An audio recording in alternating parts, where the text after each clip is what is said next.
दूसरा अध्याय।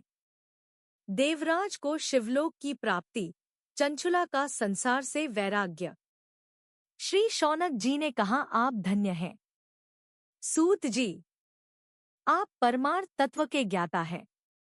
आपने हम पर कृपा करके हमें यह अद्भुत और दिव्य कथा सुनाई है। भूतल पर इस कथा के समान कल्याण का और कोई साधन नहीं है।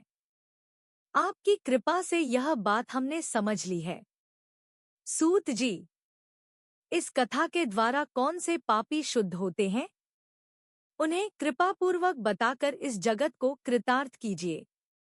सूत जी बोले, मुने, जो मनुष्य पाप, दुराचार तथा कामक्रोध, मद, लोभ में निरंतर डूबे रहते हैं, वे भी शिव पुराण पढ़ने अथवा सुनने से शुद्ध हो जाते हैं तथा उनके पापों का पूर्णतया नाश हो जाता है। इस विषय में मैं तुम्हें एक कथा सुनाता हूँ।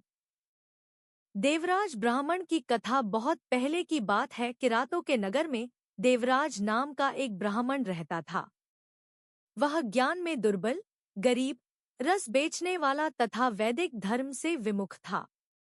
वह स्नान संध्या नहीं करता था तथा उसमें वैश्यवृत्ति बढ़ती ही जा रही थी।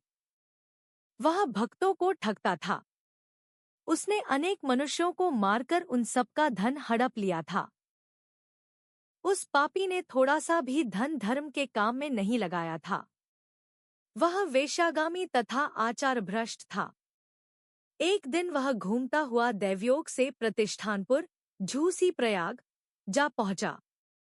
वहां उसने एक शिवालय देखा जहां बहुत से साधु महात्मा एकत्र हुए थे। देवराज वहीं ठहर गया। वहां रात में उसे ज्वर आ गया और उसे बड़ी पीड़ा होने लगी। वहीं पर एक ब्राह्मण देवता शिव पुराण की कथा सुना रहे थे। ज्वर में पड़ा देवराज भी ब्राह्मण के मुख से शिव कथा को निरंतर सुनता रहता था। एक मास बाद देवराज ज्वर से पीड़ित अवस्था में चल बसा। यमराज के दूत उसे बांधकर यमपुरी ले गए। तभी वहां शिवलोक से भगवान शिव के पार्षदगण आ गए। वे कर्पूर के समान उज्ज्वल थे। उनके हाथ में त्रिशूल, संपूर्ण शरीर पर भस्म और गले में रुद्राक्ष की माला उनके शरीर की शोभा बढ़ा रही थी। उन्होंने यमराज के दूतों को मारपीट कर देवराज को यमदूतों के चंगुल से छुड़ा लिया और वे उसे अपने अद्भुत विमान में बिठाकर जब कैलाश पर्वत पर ले जाने लगे तो यमपुरी में कोलाहल मच गया, जिसे सुनकर यमराज अपने भवन से बाहर आए। साक्षात रुद्रों के समान प्रतीत होने वाले इन दूतों का धर्मराज ने विधिपूर्वक पूजन कर ज्ञान दृष्टि से सारा मामला जान लिया। उन्होंने भय के कारण भगवान शिव के दूतों से कोई बात नहीं पूछी। तत्पश्चात शिवदूत देवराज को लेकर कैलाश चले गए और वहां पहुंचकर उन्होंने ब्राह्मण को करुणावतार भगवान शिव के हाथों में सौंप दिया। शौनक जी ने कहा, महाभाग सूत जी, आप सर्वज्ञ हैं। आपके कृपा प्रसाद से मैं कृतार्थ हुआ। इस इतिहास को सुनकर मेरा मन आनंदित हो गया है।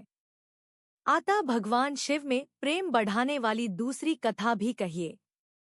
अगला अध्याय हम अगली वीडियो में सुनेंगे। चैनल में जुड़े रहने के लिए चैनल को सब्सक्राइब करना न भूले और वीडियो को अपने परिवारजनों में जरूर साझा करें, क्योंकि ज्ञान बांटने से बढ़ता है। हर हर महादेव।